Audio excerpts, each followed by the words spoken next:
creative placemaking opportunities, and I just want to encourage everybody, whether you're a part of a formal organization or you're just an individual like myself. I mean, I'm a historical researcher. I do property history and I make art about buildings. So I'm not someone who's establishing the preservation community, but a lot of people in Buffalo, in Preservation Buffalo and Agri, which is represented by their executive director, who's been here in Indy.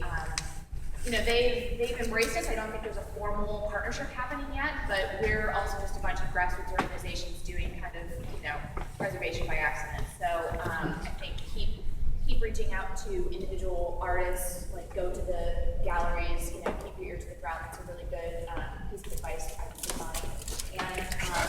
And I do think that it's intimidating when we're new to the whole thing, so people need orientation.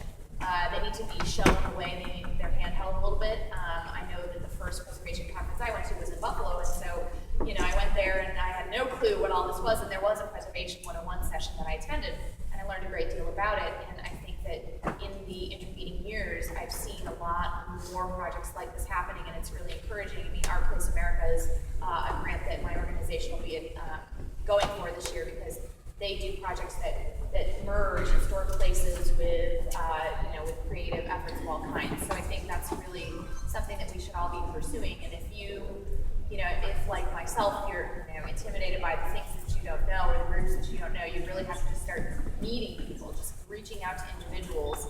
And in Buffalo, we're very lucky to have a collaborative atmosphere where people are not fighting each other's territory and things like that. But I think